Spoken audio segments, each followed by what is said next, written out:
I'm JP Tuesday. And I'm Kiki Cannon. As lifelong Disney fans, the work of countless talented Disney creatives have shaped our lives. Now, as the Disney catalog expands, we're taking a journey through film and television to discover if that spark that shaped us as children lives on in adulthood. Does your favorite Disney media still cast that same spell? Join us as we find out. We are Rewatching the Magic. Hi, Kiki. Hi, Tuesday. All right, we are continuing our look at Disney's 3 animated films nominated for Best Animated Feature, and the first of our 2-part Bruno Spiracy episodes. Someone at the mouse really hates them a Bruno. Yeah. We don't know who this Bruno is or why they are so hated, but someone hates them a Bruno. Yep. So we are talking about Pixar's Luca. And let's get the joke out of the way. My name is Luca. I live on the ocean floor, and we're done with the meme. Yep. I do want to make a little thing before we get really going, is that the last Pixar movie to be released in theaters was Onward, and that was like the week before everything shut down. And since then, all of the Pixar movies that have come out has been, all their theatrical runs have been kind of canceled, and they've all gone directly to Disney Plus. We've seen it with, Soul, and we've seen it, but this with Luca, and the upcoming Turning Red. As of this recording, Turning Red has not been released yet, but by the time this episode is out, it will be released, so we haven't seen it yet. But my point is that Turning Red was supposed to get a theatrical release, and kind of at the last minute, it got canceled and gone straight to Disney Plus. It has brought up some questions of, like, Raya and the Last Dragon. That went forward with a theatrical release. Encanto went forward with a theatrical release. But it's weird that they decided that Soul and Luca and now Turning Red has decided that they're going to go directly to Disney Plus with no theatrical release. That it has brought up some question as if there is someone at Disney that has something against Pixar to deny them their theatrical runs or something. I don't wholly believe in that, but it's too much of a coincidence to not at least consider it. Well, the thing is that it had to have at least a limited theatrical run. Luca did, because it is nominated for an Oscar. And I believe you can't have an Oscar nomination if you didn't show in a for real brick and mortar theater. Disney does own a theater. Yeah. They own It had a 1-week theatrical run at the El Capitan Theater in Hollywood, which is I believe owned by Disney. Yep. So it did show in a brick and mortar theater, basically so it could get an Oscar nomination. But yeah, as far as a proper theatrical release, you're right. It was released theatrically in the international market because some places Disney Plus is not available. So where they can't release it on Disney Plus, they did put it in theaters. Yeah, some people are calling it a conspiracy. I don't really know if it is. If Lightyear gets its theatrical run pulled, and I don't think it will because of the popularity of Toy Story movies, but if Lightyear does get pulled from theaters and goes directly to Disney Plus, that will just add to the conspiracy. Yeah. Also, I'm not really sure they're going to be pulling much from theaters anymore, because a lot of people have just decided they're going to treat COVID like it's over. It's not, but people have just decided they're just going to pretend it is. They're over COVID, even though COVID's not over them. Yeah. So I think that at least corporations, are going to start giving fewer and fewer considerations to the fact that there is still a deadly pandemic going on. And I think Disney's going to be one of them. And not just Disney, but I think, film companies in general. And they're just going to be like, nope, we're not going to do streaming releases anymore. Which is sad because I really like that idea. Just release it on streaming so I can just sit at home in my PJs and just watch the movie at home. Well, I mean, we've talked about this before, especially as Oscar season comes up. The last couple of years have been amazing for me for Oscar season because I've been able to see more of the Oscar nominees than ever prior to the Oscars. I live in an incredibly small town and we only have one theater, and I have talked about how the fact that one theater, even at the best of times, is not really a place anymore that you want to go watch movies at. And even if it were, even when it was still a really good functioning theater, it only got the big blockbusters, which are not, as everybody knows, what gets nominated for Oscars.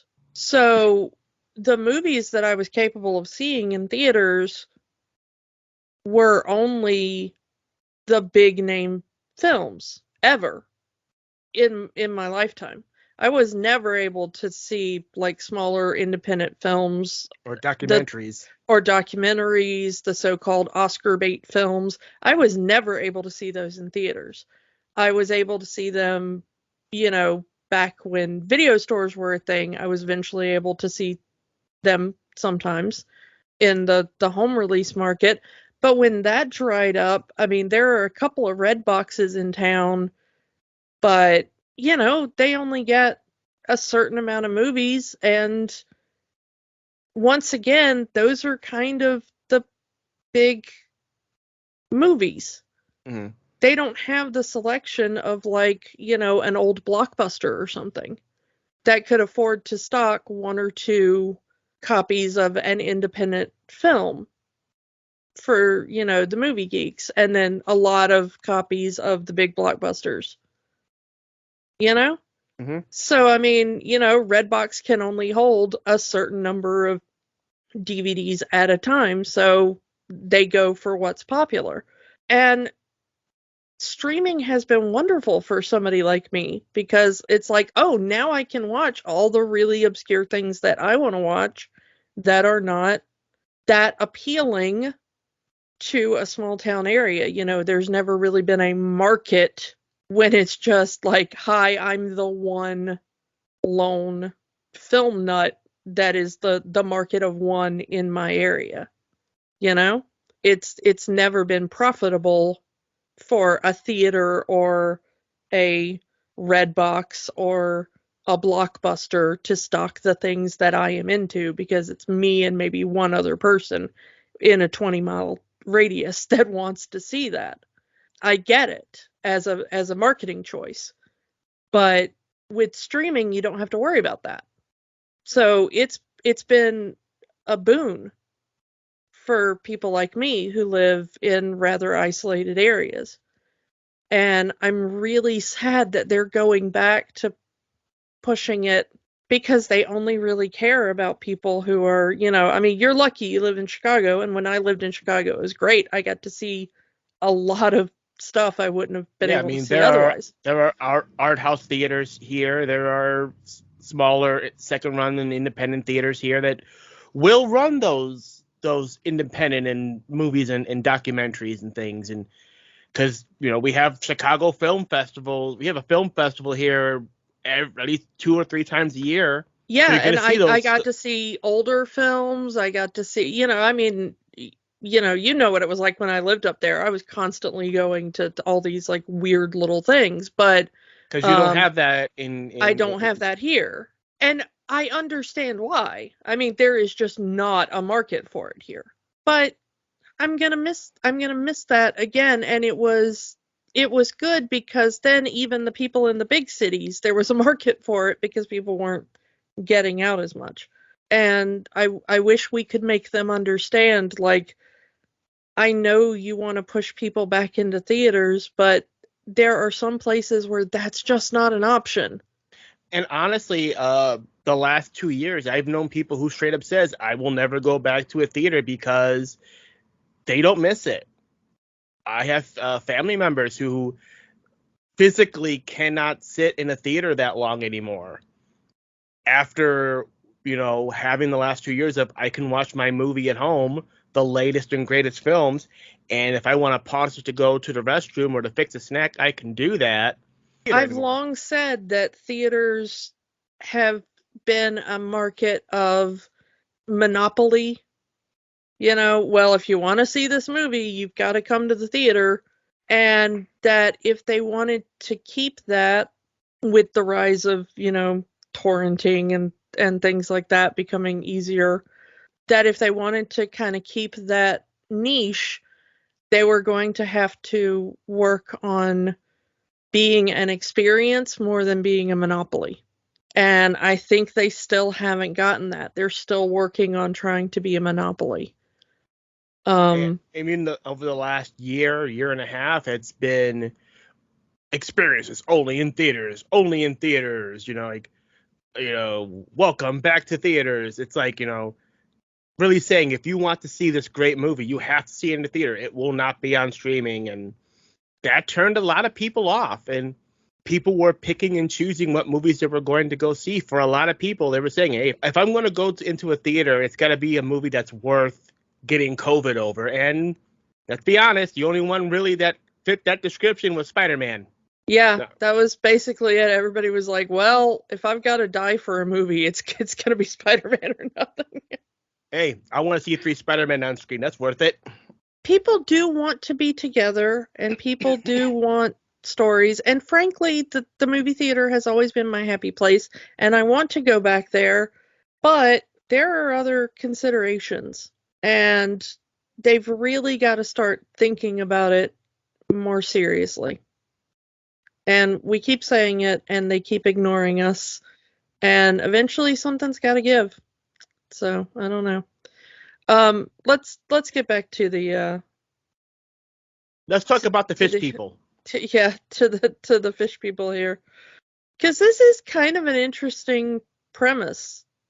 It's very much, I mean, I've heard people compare this to The Little Mermaid, and I can see it because you have the sea kid who wants to go to the surface and see what it's like in the human world. That's kind of where the similarities end. Yeah. Because you don't get the full, I'm going to sell my voice to a witch. It's just once a sea monster comes out of the sea, they instantly turn into a human. Yeah, there's no trade to be done here. You don't really have to give up anything except for just stay away from water. Mm. Which honestly is a bit more like Splash. Yeah. We had talked about the similarities between Splash and The Little Mermaid back during the Little Mermaid episode, but this is honestly a little bit more like Splash.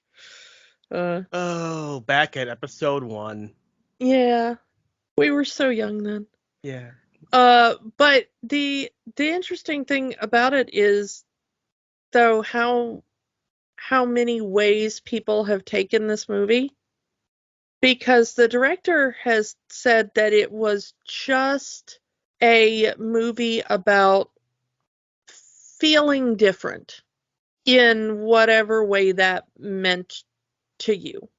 Because there are times that everyone feels a little different, especially in that preteen, right around the start of puberty kind of bit. And I think that's correct. I think everybody goes through a moment of that. That moment where you feel different, you feel like an outsider, you're not sure what's going on with yourself, and you're just trying to figure it all out. Yeah. A lot of that in this movie, I could feel it. Yeah. Yeah, but a lot of people have read it different ways. Like, is it a story about immigrants? Is it a story about the LGBT community? And he said, if you want to take it any of those ways, yeah, sure. If that's the way you read it, perfectly valid readings, all of it. it's also the theme of, and I think you would understand this because we have for lack of a better term, the person that wants to, I'm trying to find the right word, the person from the small town that wants to go to the big city, in Luca. Luca wants to go to school. And you have Alberto, who, like, you don't need to go to school. You don't need to educate yourself. We know everything we need to know right now. And that's also, I mean, as someone who grew up in a small town like yourself, the idea of moving away from the town is, the trope is that's usually shunned upon. Well, the interesting thing is that they both want to do that. Both of the boys want the same thing, they just want it in a different way. Because Alberto also wants to get out. He just wants to get out on his Vespa and see the world. But, Luca, he finds out about the school and knowledge and, the kind of more formal way of getting out and seeing the world. And Alberto is more I want to just roam free and kind of learn it all on my own. So it's still the same drive in both boys. It's just, which way do you want to do? Do you want to do the more formal, structured version, or do you want to do the self-directed version? Which, I kind of like the difference between them. The director also said that it was him and his childhood friend Alberto, which he named the character after, and he said that was them as children. That, he wanted to play it very safe, and his friend was a troublemaker, and the two of them were kind of on different paths in life, but that they were best friends. And he wanted to show that dynamic between two kids. That they were really good pals and they were really close, but in the end, one of them wanted the kind of safe, structured path, and one of them wanted the kind of, wild, freeform path. Before we really deep dive into this plot, let's talk about who's in this movie. Yeah, we've got a lot of kid actors in this movie. The title character here of Luca is played by an actor named Jacob Tremblay. For such a young kid, he has a lot of roles. Yeah, he's only 15 as of now, as we're recording this. And he has been in so much stuff. His debut was in the Smurfs 2. He became kind of really known when he was in the movie Room. Not The Room, not the Tommy Wiseau classic, but the really boring downer film with Brie Larson. I don't want to call it boring, but, compared to The Room, which is a laugh riot a minute, no, the really traumatic film about the boy and his mother who have been kept in captivity for all of his life. Most recently, right before this movie came out, he was in Dr. Sleep. That was the Shining sequel. Yeah, done by Mike Flanagan, who is having him a moment right now. Let me tell you, I've become a big Mike Flanagan fan. And speaking of what we just talked about, he will be providing the voice of Flounder for the upcoming Little Mermaid live-action movie. Yeah, that's gonna be an interesting film. I'm waiting to reserve judgment until I see it, but there's some interesting. I'll wait for a trailer. Yeah, interesting casting choices there. He's also been doing the voice of Robin in that Harley Quinn animated series. Very adult series. Do not let your kids watch that. Playing Alberto, we have Jack Dylan Grazer. I know him from the recent 2-part It film. Yeah, he played Eddie. Yeah, Eddie, the hypochondriac kid. He was really good. He was also in Shazam as Captain Marvel Jr. or Shazam Jr. Freddie Freeman, the kid that walked with the cane. Also really good in that. Also provides a voice in Ron's Gone Wrong, which I have not yet seen. Yeah, it is But on Disney Plus. I've Yeah. heard some good things. Mm-hmm. Pretty good career he's got started there for himself. But yeah, does a pretty good job in this one as well. A lot of this cast, I'm just gonna say, is Italian because set in Italy, and I kind of looked up a lot of their resumes, and other than this film, did not recognize any of the films they were in. So I apologize if you're listening and you're like, these people are legends in Italy. They probably are. I'm just sorry we're ignorant Americans and did not know them. But more familiar to our American audience would be Maya Rudolph. We just talked about my review a few weeks ago. Yeah, playing the Luca's mother. Yeah, we talked about her back when we talked about Strange Magic last. At least she gets to use a normal voice in this movie. Yeah, it's a much less grating voice because it's basically just kind of more her normal speaking voice. It's a slight affectation, slight character voice, but it is closer to her normal speaking voice. But of course, Saturday Night Live legend there. And then we've got Jim Gaffigan playing Luca's dad, stand-up comedian as well. I was telling you this before we started. Every time I hear Jim Gaffigan's name, I just think of his Hot Pocket sketch. So I just hear him going, Hot Pocket. Yeah, but of course he's done so many other things. I don't want to reduce him to that, but that's of course all I think of when I think of this. But yeah, so he does so good at here, and I love the way that they've got him styled With that big mustache. with the big mustache. And so I love the way that his dad character looks. The other kind of comedy legend that they got in here is Sacha Baron Cohen, which really kind of surprised me. It's more of a cameo in this movie. Yeah, it is. It is a little bit more of a cameo, but he's Uncle Ugo, the weird little angler fish kind of uncle that comes up from the ocean depths to take Luca away at one point.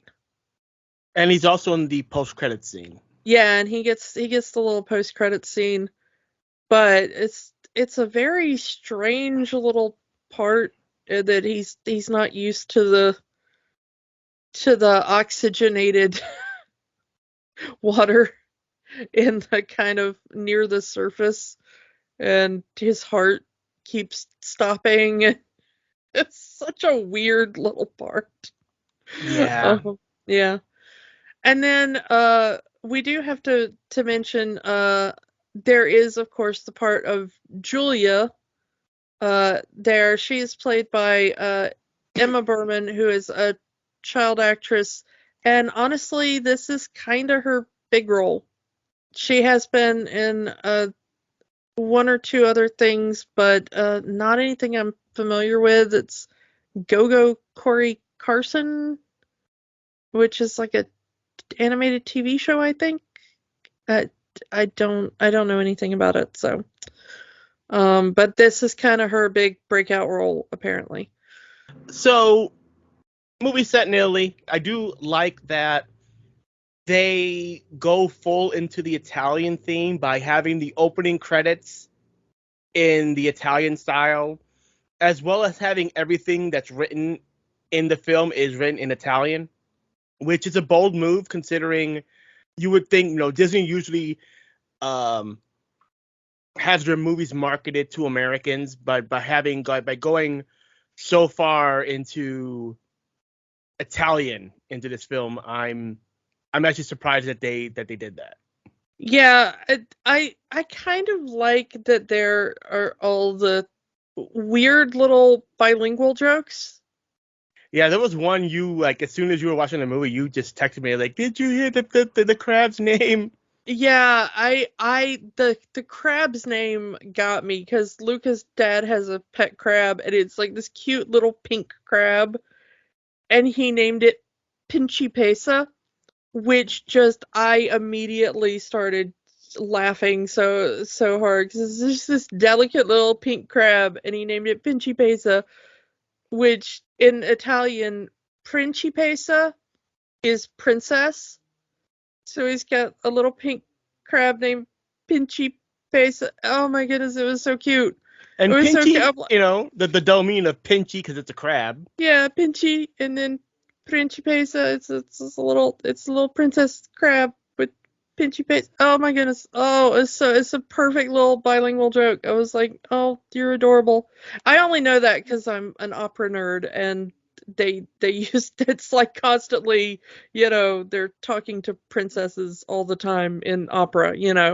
And so it's one of the most repeated words in Italian opera is calling women princess. And then constantly, I love Julia's habit of swearing to cheeses, which is a thing like I don't know if it's my love of language or my love of cheese that came in handier there. But she's constantly showing up places and being like, Santo Mozzarella, Santo Pecorino, Santo Romano. It's like constantly just showing up and swearing to cheese. I mean, Like, that would be the equivalent of saying, no offense to anyone, but Jesus Christ. yeah, and it's always like saint and then a cheese name. And I just love that she's constantly doing that. Like every time she shows up somewhere, it's just a different random cheese name. There's a lot of patron saints of cheese in this place, apparently. Yeah, it's the funniest thing to me. I love that running gag. Uh, I also kind of love that Alberto just shows up in the human world at one point and he doesn't understand. He's heard the Italians like running around like insulting each other and he just thinks it's a greeting. What's the matter with you, stupid? Oh, Yeah, he just thinks that that's a normal greeting. what's that phrase that he keeps saying in the movie that Luca doesn't understand? It's honestly just random words. It's not even a greeting. It's just random words that he's heard. And he's put them together. I don't even remember the string of words, but that's why he can never translate it, is because they don't actually go together.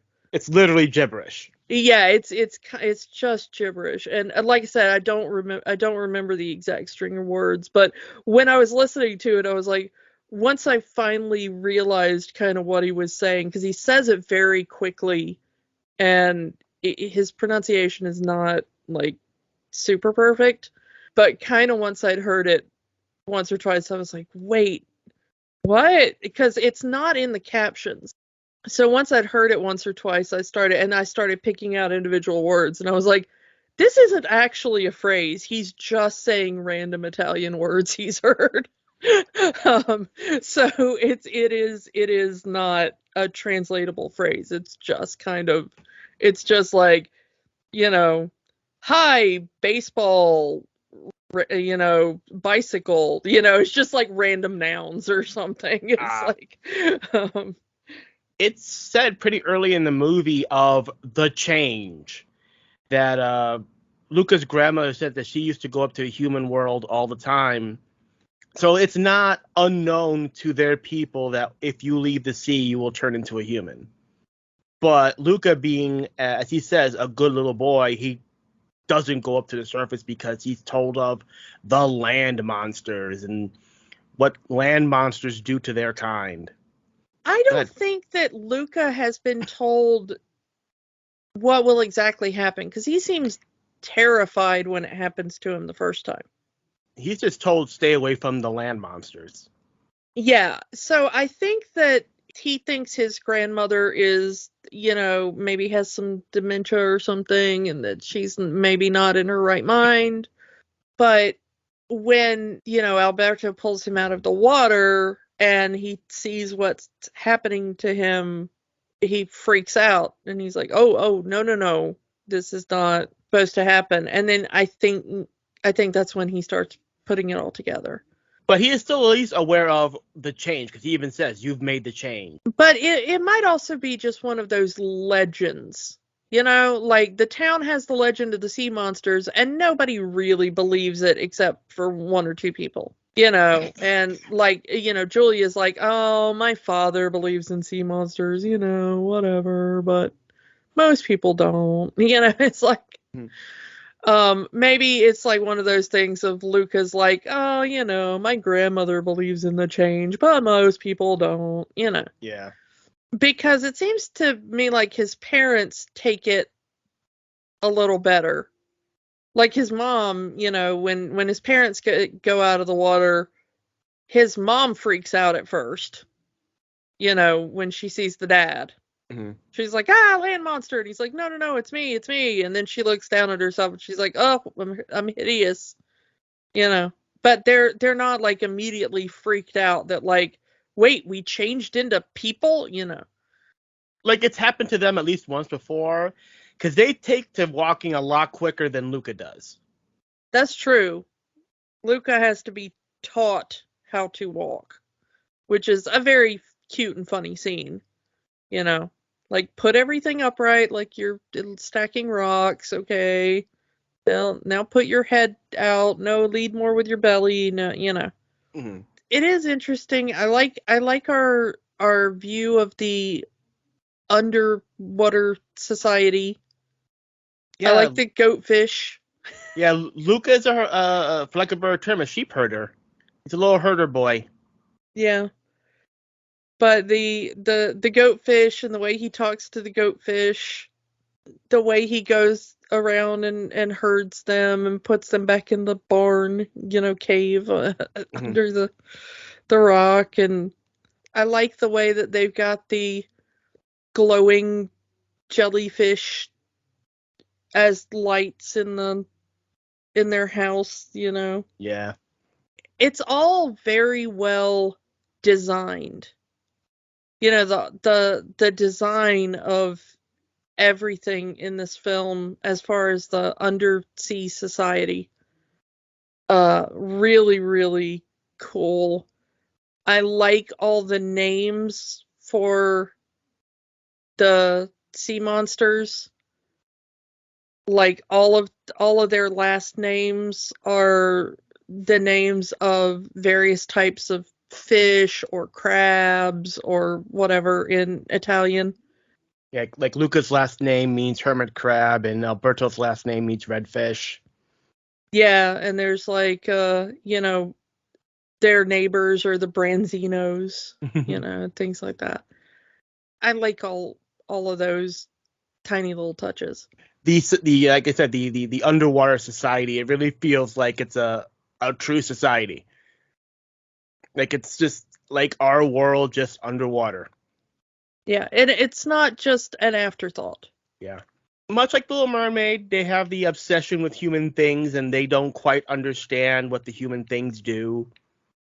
Like there's the phonograph that Alberto collects. That's how the movie begins. I believe it is Alberto that kind of jumps over the fisherman boat and they knock over the phonograph. Who the heck brings a phonograph onto a boat?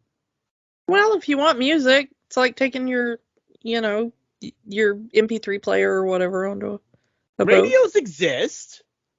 Well, but they were old men. They were like really old men. Fair So enough. maybe they just hadn't gotten a hold of the newfangled radio. Or And maybe there wasn't a really good opera station maybe for them to pick up on the radio. that far out, I guess. Yeah. But yeah, they get the phonograph and Alberto says, "Oh, it doesn't work," and then Luca figures out how to turn in the crank, and oh, it works. You unbroke it. The running gag of them with with the Vespa, their obsession over the Vespa. It's a scooter, but to them, it's the greatest thing ever created by human anything, and they want one. Come on now. At that point in time, Vespa was the height of cool, though. Come on. All right, yeah. And, I mean, we've mentioned it. Silencio Bruno.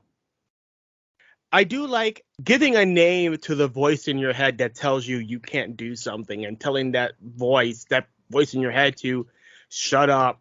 I actually do like it in this movie. And of course, the unintentional meaning of, we would get another Bruno later on in the same year. But I do like that Alberto creates this thing for himself that, someone is telling you no, you tell them shut up. And yeah, I do like Luca going like, why is his name Bruno? It's like, doesn't matter because the name could be whatever. Just it's that voice in your head that tells you can't do something. But now we really want to know, why is his name Bruno? There is a fan theory that Bruno is the name of Alberto's father. Yeah. It would make sense.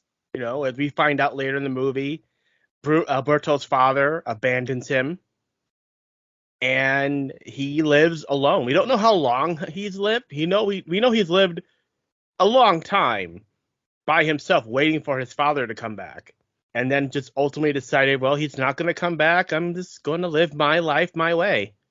And you got to kind of feel for Alberto. I mean, and it kind of plays into later in the movie when Luca's parents start looking for him.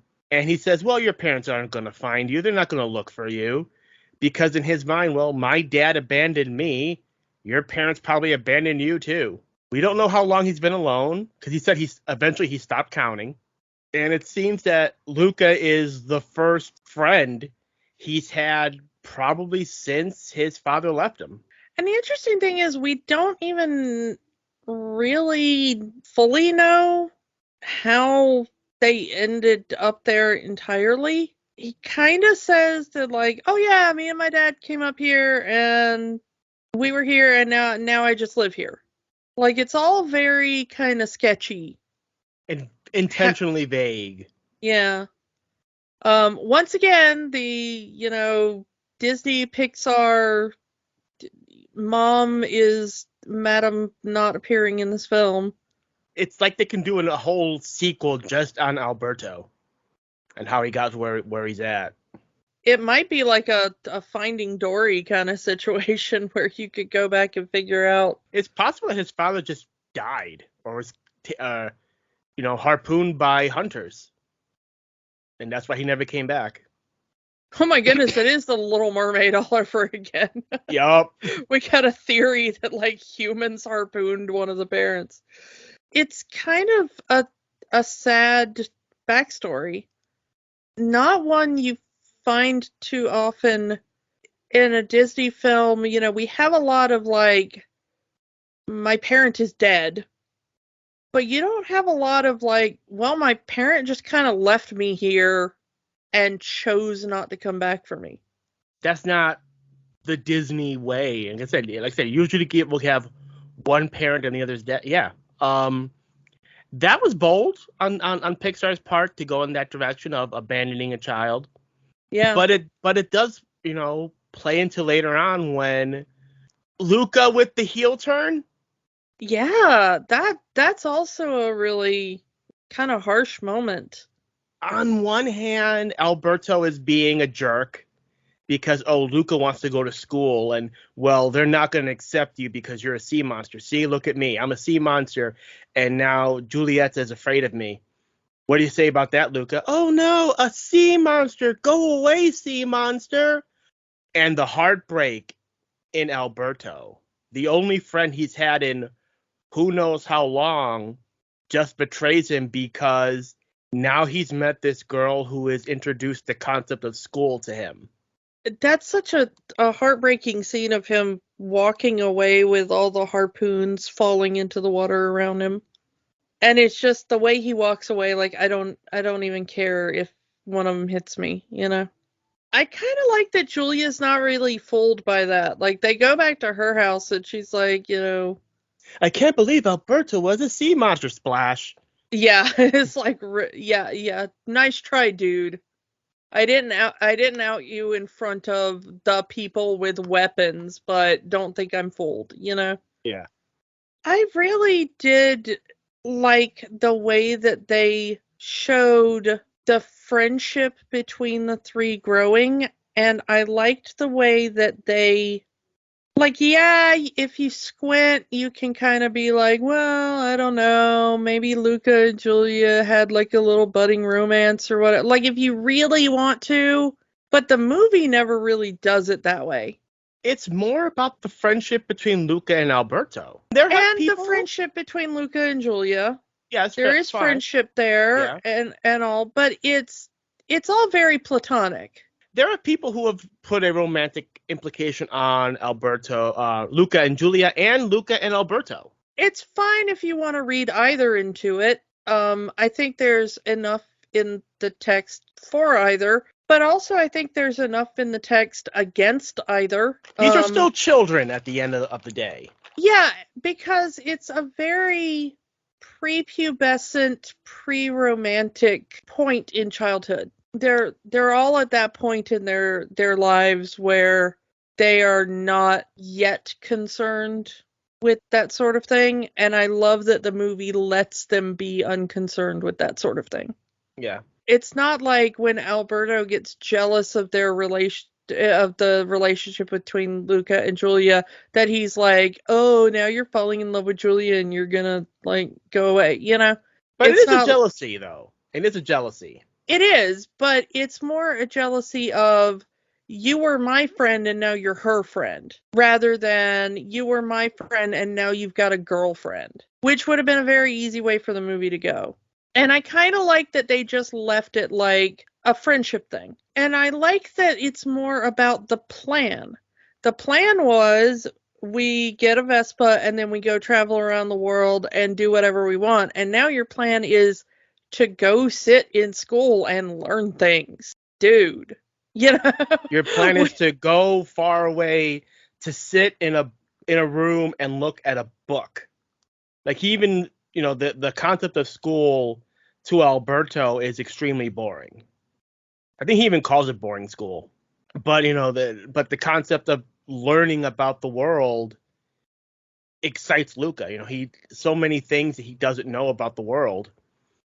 And it also comes from Alberto kind of fibbing his way to, well, that does this does that, and then learning what those things actually are. Like, those aren't jellyfish in the sky; those are stars and galaxies in the universe, and Luca wants to know more about the world because he's only lived at the bottom of he's only lived in the sea. He doesn't know what the world is like. Now, Alberto doesn't really seem to care. He'll go and see the world, but he doesn't really want to sit in a room and learn about it. He just wants to experience it. And I think that's what you were trying to say earlier. It's learning versus experiencing. But also he does that thing of, there's the point in the movie where Luca says, oh, look, it's all the little sardines up in the sky. And she's like, they're not sardines. They're just like the sun. They're big balls of gas. And, it's the Timon and Pumbaa thing. Yeah. Again. Great kings of the past. Yeah. But, that's what starts his whole learning process is Luca repeats what Alberto has told him. And she corrects him and she shows him the books and she teaches him, what she's learned in school. And Luca is very receptive and I want to know more about it. And he goes and he shares with Alberto thinking, well, Alberto will want to know. He's just ignorant like I was. And so he'll want to know what I learned. And Alberto is like, no, that's not the thing. I already told you. It makes Luca upset. Like, no, don't you understand how wonderful it is that, like, I learned something and that made me happy. Alberto was like, no, I don't want to know that. I've already come to my own conclusion. You know? That that I didn't think of it that way, and that is very much kind of like current events. Yeah, but also it's what really starts the fight between them. Alberto is trying to share his passion, for lack of a better word, you know? It's like, I want to go out and experience the world and make up my own mind about it. And Luca is trying to say, no, I want to find out how things really are. And those are at odds with each other, just like everything else they do is kind of at odds with each other. And Alberto says, you just need to do what I say. And if you want to take the deep dive, that could be his father talking. Maybe. The thing is, though, is that we do see that Alberto is very resistant to learning from others and to listening to experience and expertise. We also both watched the little short film that Pixar put out. Ciao Alberto, which takes place after the film. But it continues in that there's a little, you know, the story of that is, you know, he's living with Massimo and he's become Massimo's apprentice in the little fishing business. And he constantly keeps trying to do things to impress Massimo, but he refuses to learn how to do them first. You know, that I'm gonna do all the deliveries, but he refuses to take the delivery slip that gives him the instructions. So he does it all wrong. He ends up breaking things. He tries to cook pasta without a recipe. Yeah, and so he ends up like exploding the can of pasta sauce and ruining the kitchen and the food. And then, of course, he tries to go fishing at night with a lantern, and he doesn't secure the lantern properly and ends up burning the boat to the point where they have to repair the boat, which is Massimo's livelihood. Yeah, he's a fisherman. It is a thing that we finally see at the end of that sketch, that he's finally taking direction from Massimo. You know, he's about to use the claw end of the hammer instead of the flat end of the hammer. Also, it's throughout that short, Alberto is kind of depressed because Massimo won't open up to him. He just grunts and says maybe one-word sentences. And he's trying to form a connection with him, even in a fit of rage, calling him dad. Because he doesn't, again, going back to what we said about his father abandoning him, he wants to have that father figure in his life. And I think that's the point where Massimo finally does open up to him. That this is not just an annoying little kid living in my house, or an employee even. Like, this is actually a child that needs me. He needs guidance, and yeah. Massimo opens up, said, you know, when I was your age, I used to cause as much trouble as you are to my father. And, well, what did your father do? Well, we fixed it, and they fixed it. Yeah. And I think that's the point where Alberto finally starts to grow a little bit and accept instruction. Yeah, that is Alberto's entire problem throughout the film, and the thing that he needs to learn and doesn't entirely learn, you know? Yeah. But eventually he does kind of make the sacrifice for Luca, you know? Multiple times. Because when we get to the big race, Luca has decided he's going to run the race alone because, one, he feels he will only hold Giulietta's back, but also he doesn't have Alberto there anymore, so he's going to do it on his own. And at the end, when it starts raining, it's Alberto that makes the sacrifice with the umbrella, revealing himself to the whole town as the sea monster. And after they, after they win the race, spoiler, it's, the whole thing was leading up to them buying a Vespa. The rusted old Vespa that they've got at the end of the movie, he sells it and he uses the money to pay for Luca to go to school. So he sacrificed his dream twice just for his friend, so his friend could live his dream. But I think he finally realized that his dream was more he wanted a family. Especially with the abandonment issues with his father and kind of seeing Massimo as a surrogate father. The thing is, though, is that we've got the little bully there that's the quote-unquote bad guy of the film. But Yeah. once again, in the kind of new Disney spirit, there's not really a bad guy. Yeah, I mean, he's just a bully. He's won all of the race, and they continue to let him race even though he is over the age limit because all of the other kids kind of fear him.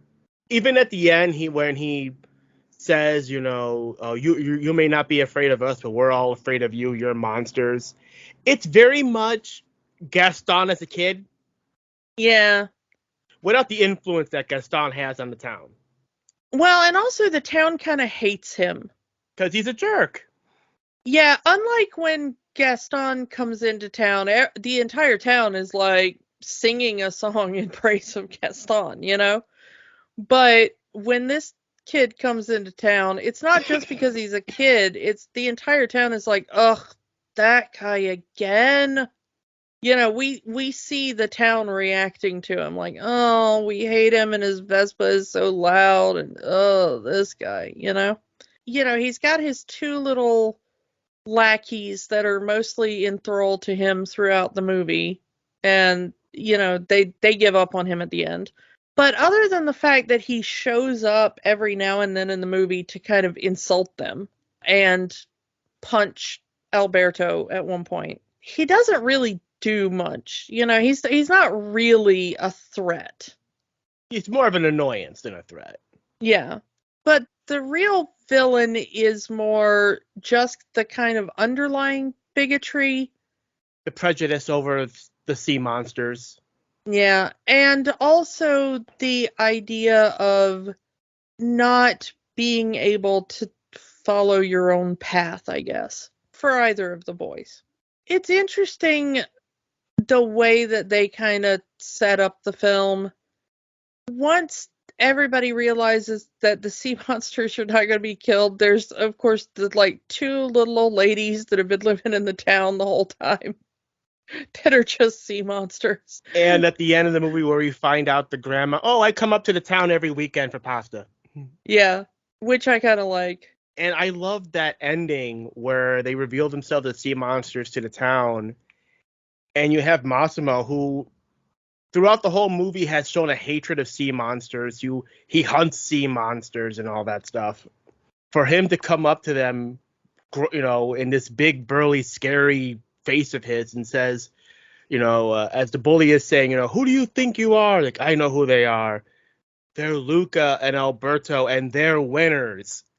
So even he saw through his own prejudice that, yeah, they're sea monsters, but he still spent time with these kids for the last several days. He knows that they're good kids, even if they are sea monsters.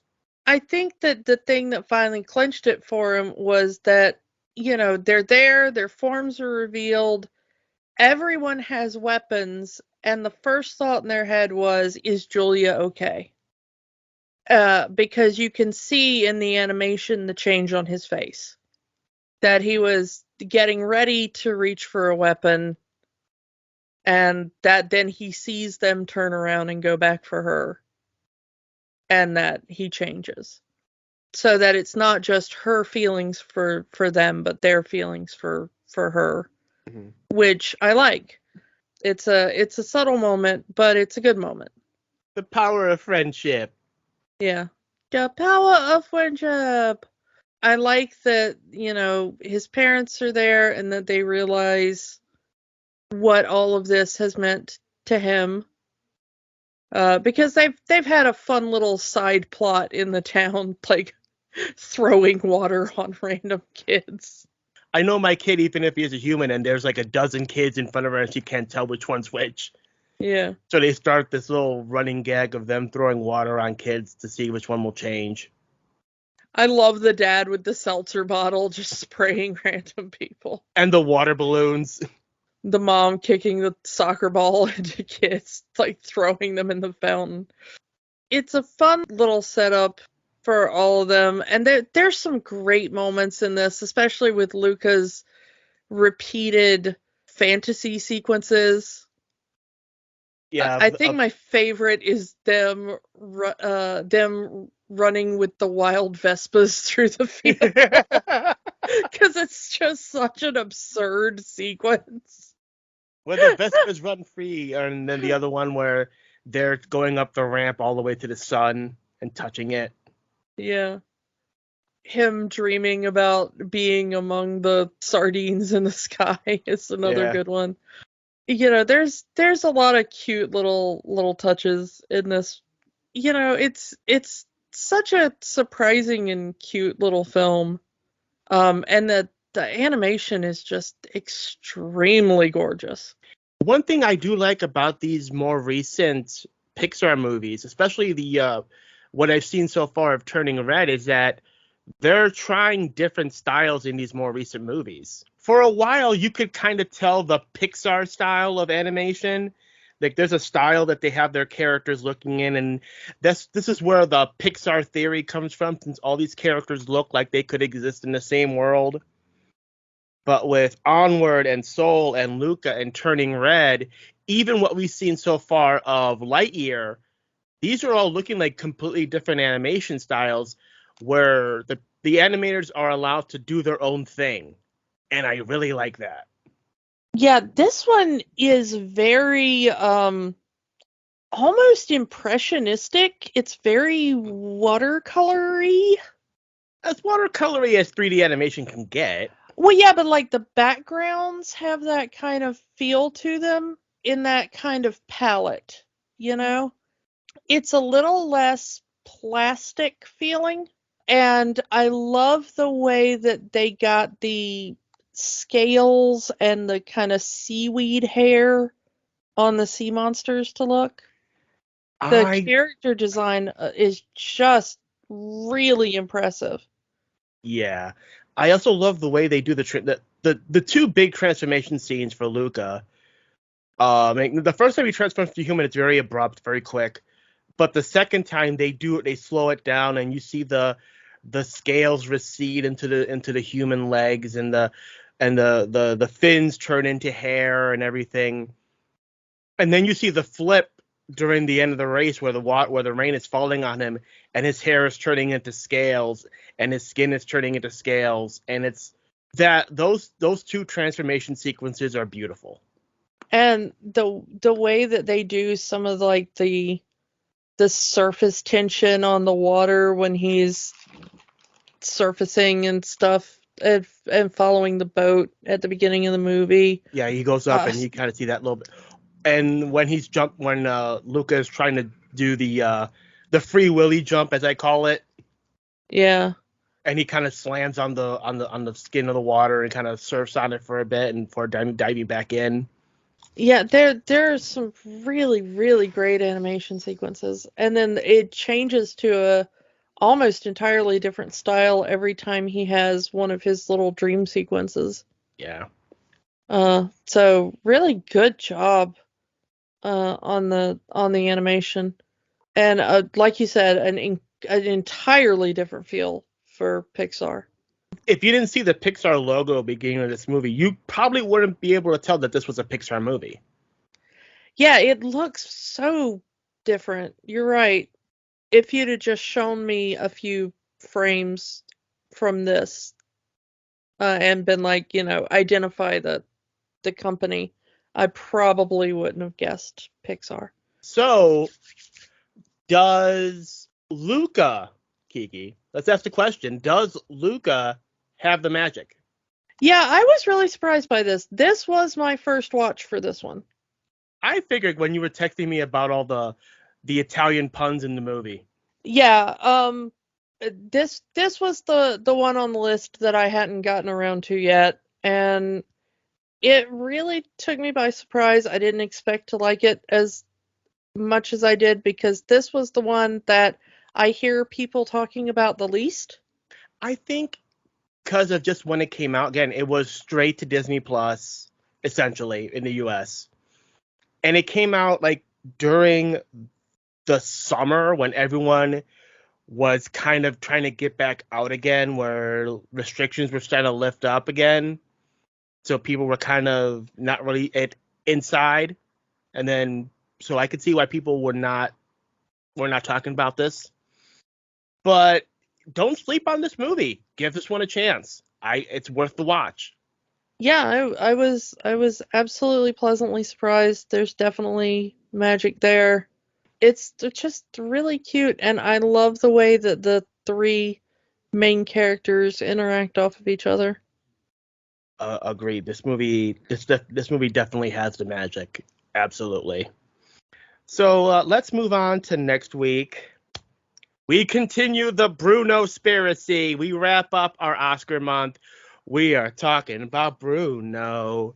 We are talking about Encanto. I've been wanting to talk about this since I saw it back on Christmas, honestly. Yeah, we immediately were like, how long do we wait on this one? We didn't want to do it too soon because we wanted to give everybody time to watch it, but the time has come. Time to talk about Bruno. And time to get all those earworms back in your ears again. Yep. And ours.